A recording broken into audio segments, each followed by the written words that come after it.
Así que empecemos ahora, vamos con David Zurkowski, presidente y director ejecutivo de Hyundai en Estados Unidos.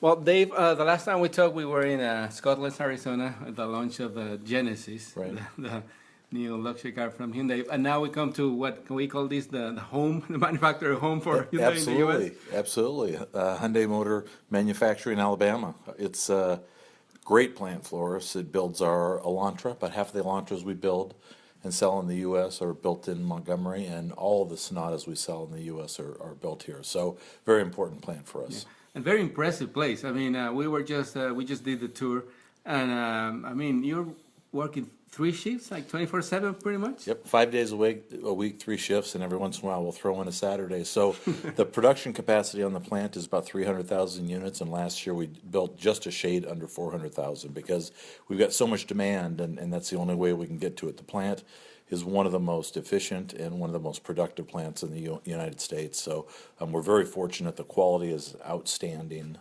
It's a really good relationship. So to translate that into more simple numbers, it's like about 1,500 cars a day? 1,550 cars a day, every day, Monday through Friday.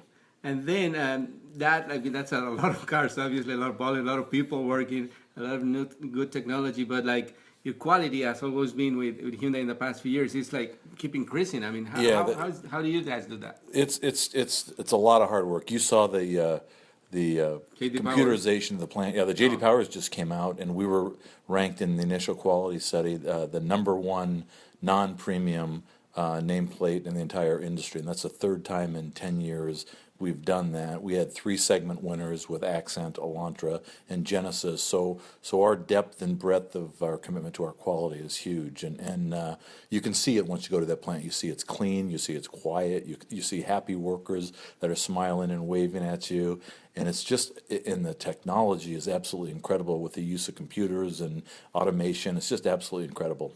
Yeah, for people who have not had the privilege to visit a plant like that, can you explain a little bit how those processes are done? I mean, this is a global company, and it has to be the same quality all over the world. Yeah, that's not what it is, right? Every station in the plant, everybody has a job in the plant. Every station takes about 48 seconds. You start at the very start, and it's our stamping plant, and the stamping plant takes rolled sheet metal, and the stamp is basically a mold of a part of the car, whether it be a door, whether it be a roof, whether it be any of the sheet metal on the car. They'll stamp that sheet metal, then they'll store it, and then they'll start putting the body together, and then they'll go to the paint shop and they'll dip the vehicle in paint, and they completely immerse it in paint. It does a 360. They let that dry. Then they go to the general operations where they start going down the production line. There's a cart that has all the parts that go to that specific vehicle. That cart automatically follows the vehicle around. You have welding machines that put all the welds in the vehicle before the paint, actually, and you have workers that are doing all the fine work. All the heavy lifting basically is done by computers, so tires going on the car, seats going in the car, engine, transmission being put in the car, largely done by computers. All of the very fine finesse work is being done by human beings, and they work about every 2 hours. They take about a 10-minute break, and then when they come back, they go to a different station so they don't get the monotony and the boredom of doing the same thing all day long. Right? They learn more, they stay interested, they keep very focused. It's an amazing operation. Yeah. So we just drove off the production line. I mean, kudos to your PR team or whoever came up with that idea. That's the coolest thing I ever done. Yeah, we thought long and hard about this, and the PR team is great. We've been awfully busy with launches lately. We always tried to do something special, and we followed through the production process. And at the end of the line, we drove the vehicles off, and we're on a 200-mile jaunt across the country in Alabama. It's really pretty special. So let's talk a little bit about the car now. Very important car, obviously, for you guys. You sold, what, 200,000 cars? Yeah. We've sold, for the last 3 years, we've sold over 200,000. This is actually the 7th generation of Sonata. It's the 3rd generation of Sonata that's been built at HMMA, and very important car for us. It was really a game changer for us. The last Sonata that came out was the first of our vehicles, what's what we call fluidic sculpture, just dramatic styling. Really took the industry by storm. really, we jumped where we started selling Sonatas. We were selling less than 40,000 a year, and now we're consistently selling 200,000 a year. And this vehicle is a beautiful evolution of that design. It takes it's all about structural rigidity and quietness and technology and safety and beautiful design. It just comes together beautifully. It's a step up from the preceding vehicle, but it's beautifully done. You can see the family relationship, and you were in Scottsdale, and when we drove the Genesis, and we really there's definitely a family resemblance and a sibling rivalry, if you will, and a lot of the technology and a lot of the structure that we put into Genesis in the premium segments is in Sonata, and it's really, we like to surprise people with what we call class up engineering, where you're finding features and you're finding content in the mid-size segment that you wouldn't expect to find in that segment. And that's where we think we really carve out our niche with Sonata. Yeah, you're not only surprising customers, you're surprising your competition, because the Yes. Camry, Toyota, was new 2011, and they're like doing it again because pretty much because of you guys. Well, it's nice to be a styling leader, and I think what we showed back in 2010 when we launched what we call the YF Sonata, which is the predecessor to the 2015 model, we showed that you can have a beautifully styled car in a mid-size segment that isn't historically known for that, and that you don't really need to have a 6-cylinder engine in that car if you have a base engine that generates 200 horsepower as a 4-cylinder engine.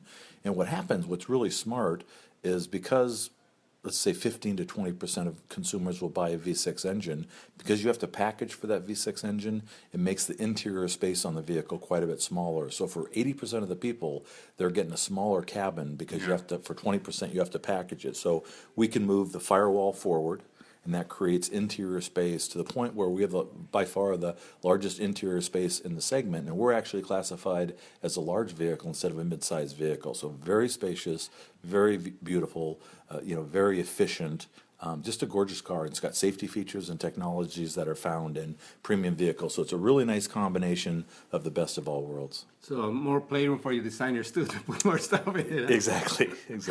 So the prices, again, like the value of a Hyundai starts around 21? Yeah, we're really, our signature is all about value. And it starts about $21,000. It's actually $300 less than the vehicle it replaces, with more content. So we understand how important that is to provide a really compelling value proposition and give any consumer that's looking for everything any excuse to buy it. It's a really good, solid package. We think it's a wonderful vehicle. We have great hopes for it.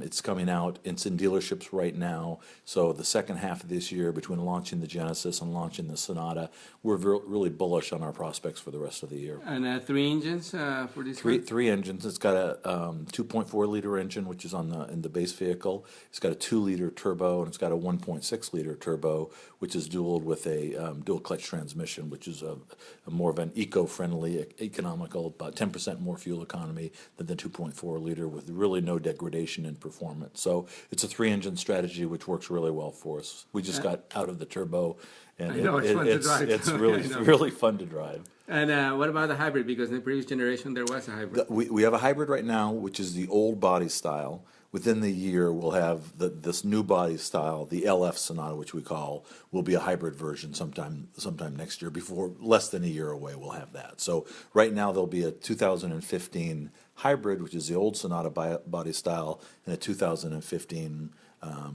internal combustion engine, which will be a new body style. So that's for 1 year.